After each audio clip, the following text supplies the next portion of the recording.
Hi, welcome back. We'll continue on the topic of financial analysis. These are the glossaries that we need to understand in order for us to perform the financial analysis. Gross sales is also known as gross income or gross revenue and is the amount of money received by the organization due to sales of product.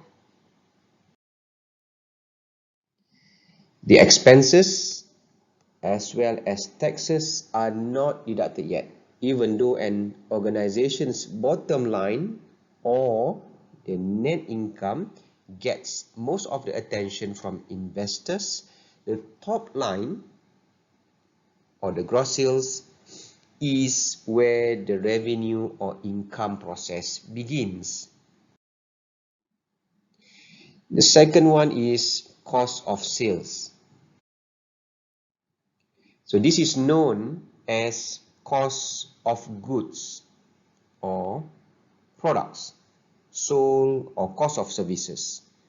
For example, for a manufacturer, the cost of sales is the expense incurred for raw materials, labor, and manufacturing overhead used in the production of its goods. We have already looked at the example in our previous topic.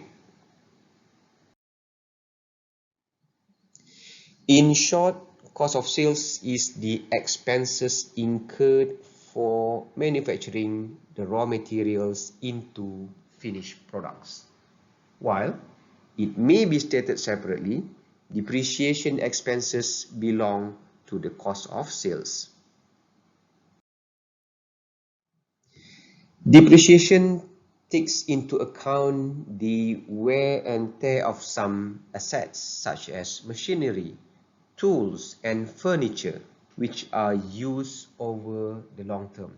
Organizations spread the cost of these assets over the periods they are used. Normally for certain machinery, it can take up 5, 10, or even 15 years. For wholesalers as well as retailers, the cost of sales is essentially the purchase cost of merchandise used for resale.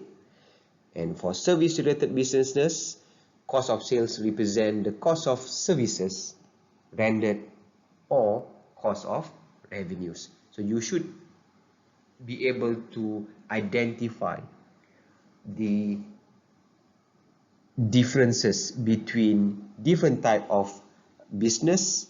They have a slightly different definition of the cost of sales. The third item is the gross profit. What is the gross profit? So this is known as the gross income or gross margin. An organization's gross profit does more than simply represent the difference between the gross sale and the cost of sales.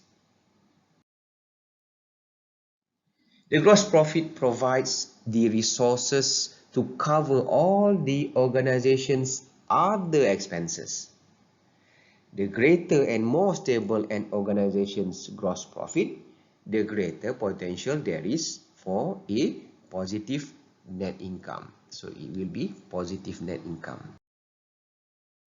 Depreciation takes into account the wear and tear of some assets, such as machinery, tools, and furniture which are used over the long term.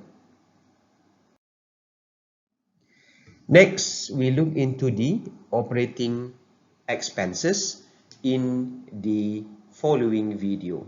If you have any questions so far, you may leave a comment or notes in the YouTube link. Thank you very much. Bye-bye.